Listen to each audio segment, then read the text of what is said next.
I love automation challenges. I'm a quality engineer, and I hate things that are broken. That's kind of what we got to be into the space of quality engineering. And I love to contribute, share, and teach. I'm pretty active on this site here, number 4 worldwide on that. I got a lot of points on Stack Overflow at this point, and the thing I kind of like the most is that I've reached 13.3 million people according to Stack Overflow.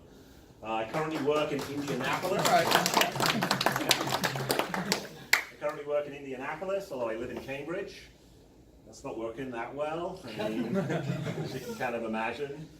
So I am looking for something new. All right, this presentation is intended to be interactive. There will be no Q&A at the end, so stick your hand up, call it out, however you do it. I'm going to do some live polls, because as an Agilist, I want to have visibility and feedback. It's very important. And, okay, that was a little bit strange, but I seem to be exactly where I want to be with my mouse, which is kind of nice. All right, we're going to have some live coding to show simplicity in action, as long as it doesn't go like that just did. I've scoped this presentation down quite a lot. If you saw the list of things that I had actually put on our site, there was about 3 hours worth of me yabbing on, so I kind of wanted to spare you from that, seeing as I'm only one of the speakers, so I probably got it down to less than 20 minutes. All right, who uses IRB? Which Rubyist used? A lot of people, right? Cool. So it's a Ruby REPL. This was one of those embarrassing things where I kept hearing people at a place I worked about, oh yeah, it's a REPL. Yeah, REPL. What the hell is a REPL? I don't know. It's not one of these, being English. I particularly do like ripples. It's a command line tool. It's read, evaluate, print, and loop. Right? And there's a lot of them. I mean, yeah, we know IRB, but I mean, Python's got one, Node's got one, Scheme, Java, Clojure, Haskell. Like, this is a very common way of interacting with your language. And there's a site out there, it's pretty hard to read this one, it's called REPL.it, REPL.it, that lets you pick, basically, this is the site as well, lets you pick the language you want to try out, and then boom, gives you a REPL in that language. So that's kind of handy if you're looking at another language or maybe using Ruby for the first time as a newbie. So, I got a few tricks I'm going to show you to make your command line days a little bit easier. The first one is that I love doing this particular alias, and I do it in a lot of different places, which I'll touch on in a second. Pretty print is also a useful little tip if you've got like a big array of stuff and it's just being laid out really weird. That's a very handy one, so you can require pretty print, PP. And if you're like me, every editor you have or command line thing, you want to have tab completion for your commands, because typing stuff out is really painful, especially if you see someone using auto-completion. So this lets you do it in Ruby, and you put these in a IRB-RC file, kind of like you got bash RC files. It turns out a lot of people use that something RC, dot something RC, and you put it in your home directory. So you put those 3 things in there. And I'm just going to touch, while I'm talking about Ruby today, I am just going to touch on some things that are related, like the basic shell aliases that I have. I also have alias x equals exit in here. So there's kind of a little bit of a theme going on there. But if you use the command line and you're typing out git status, and you could just be typing G every time, because I do git status about 1,000 times a day to what's the state of things. You really want to be using something like these kind of aliases. And in fact, Git itself also has aliases. You can do git space co if you've got this alias set up, git space co, and then like pick a branch. And you may be thinking, why would I need it in Git? This will let you pick a branch with auto-completion in Git at the command line. So these little things can start to make a big difference when you're pounding away and pairing with someone. If someone's faster than you, you know how annoying that can be. So these are all things that can help you speed up. I also had to create a .input RC on my Ubuntu system, I think, because my up arrows weren't working correctly, so I had a little fix for that. All right, so I'm going to do a very quick demo here for XPP and IRB completion. So I got a bunch of terminal windows, which I will now minimize. So I'm going to come over here. So I got a bunch of windows where I've been doing stuff. Some of them are in IRB, some of them are not in IRB right now. And so the X thing that I just talked about, I kind of like that, which is not working here. Hold on a second. Right. So usually, if it's working, I can just X out of IRB and X out of a window.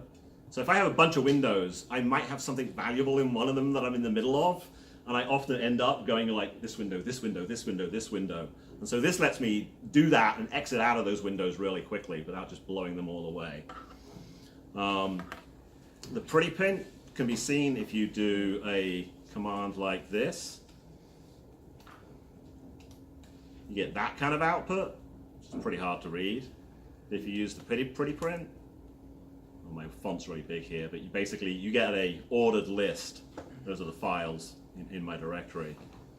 And then auto completion, if you're typing like print, what are the print options? Oh yeah, printf. So those are those three there. All right, let me go back onto slide. Where's Kevin? I just had to say, the manual car in England thing, I had a thing like just like that. But I'm from England, so I thought, oh, I'm going to be great. But I hadn't driven there for like 20 years, but I had driven a manual here. So my wife was like, she can't drive a manual. I'm like, I've driven a manual here. We go in the car, but of course, it's the wrong hand. And believe me, you can't like just overcome that in like a second. When you've learned, with the, whichever hand it is your dominant hand for changing gear, you can't use the other one. So. The clutch too. Sorry? And the clutch too. Oh yeah, exactly. Yeah, that's pretty crazy. Oh, but the other thing I just also wanted to mention, that something you made me think of was test the tests. That's something that I've done in a couple of places. Around, and you mentioned like design patterns. So yeah, page objects, everyone's using page objects. And one place I was at, it made sense to have a rather large sort of global page object file. But it kept growing and growing, and after a while I'm like, I'm wondering about this thing. I wonder if, and I found like a duplicate.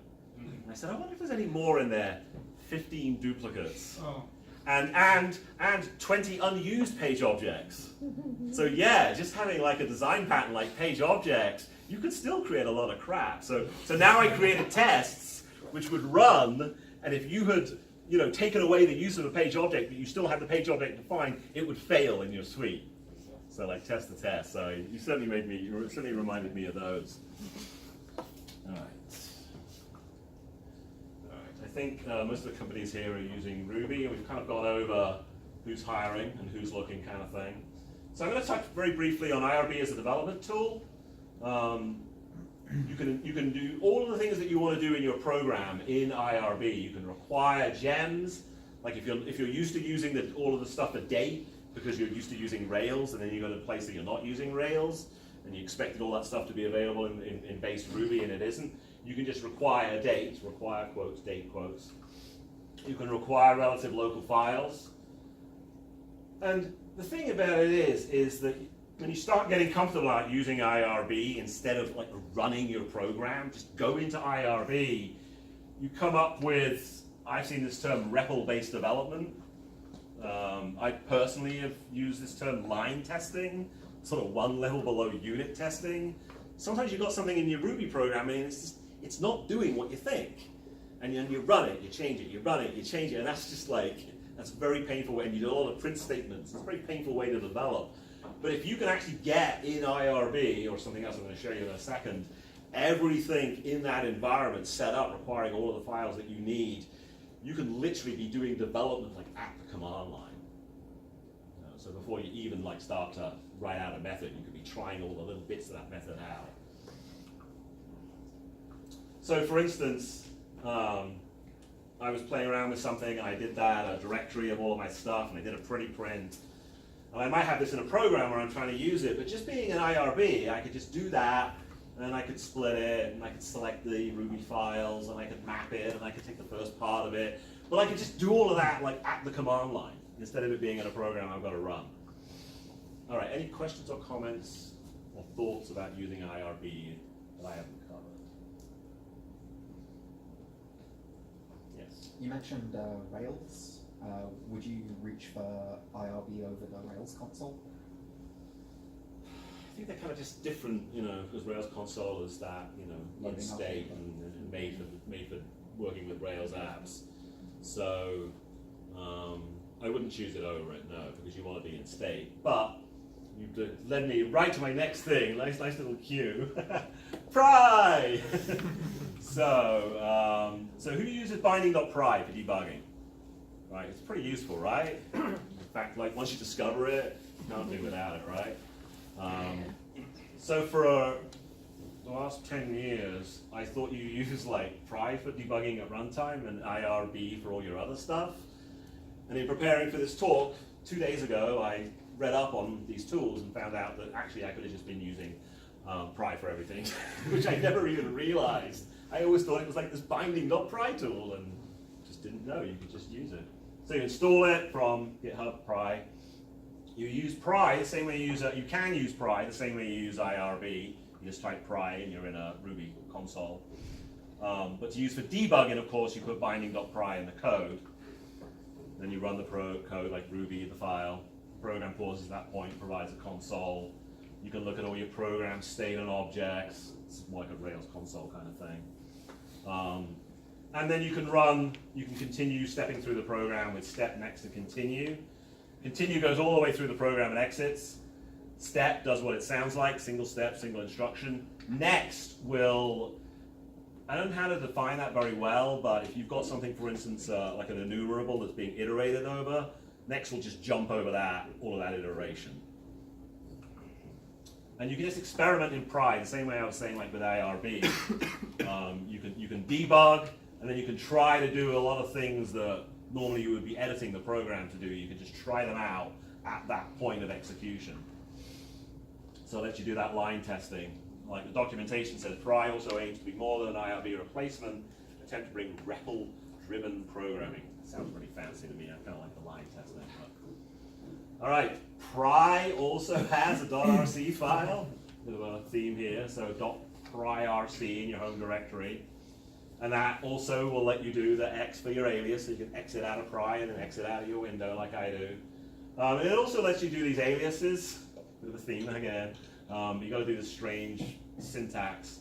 But basically, instead of having to type continue, you can just type C. Another nice little, because when you're debugging, you want to be kind of doing this with your fingers kind of thing, stepping through it. So that's kind of nice. I'm going to skip demoing that. I looked out there this week to see what sort of plugins and stuff were available for Pry. I thought there might be some useful integrations. I found this one, but it kind of screwed everything up that I had. So I would just say kind of avoid it. That was my experience. Short and sweet, right? All right, any questions about Pry or using Pry? All right, cool. All right, so in summary, like I said, I just wanted to really focus on your command line sort of experience that you have. If you're using a big fancy editor, some of this may not apply to you. By the way, I used to use like JetBrains, but this stuff's faster. Yes? I have a question. Yes. I use VS Code a lot to do JavaScript and everything, so I also use it for Ruby. Yes. But I could not do the debug Ruby in that. So how? Oh, yeah. Debugging Ruby is a little bit tricky, and that's like one thing that it is kind of useful sometimes to use an IDE for, because it will, like JetBrains will let you do that. That's expensive. You have to pay for that. You have to pay for it, yeah. But I mean, VS Code is good because you can do JavaScript and Right. switch over there and Right. that. But so any debug in VS Code, if you know? not that I've done, No? no. Yeah, you can use the Ruby language server. So VS Code communicates with all the code for all the various languages through a specification of the server, so that like Ruby itself would run a server, and then the VS Code can communicate it over a known JSON API. And there's a plugin for that you can use that's pretty good. Gives you a lot of information. Check it out. Okay. Nice. And so there's something for VS Code that like is Ruby highlights and all of that kind of stuff? That's a separate thing, but yeah. Yeah. That exists too. Yeah. Right, cool.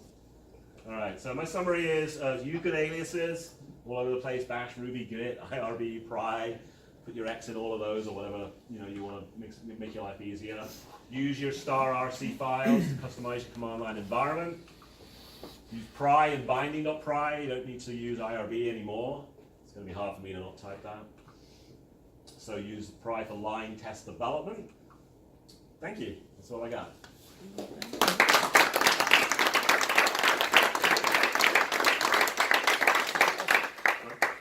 Uma coisa, quiser, mestre?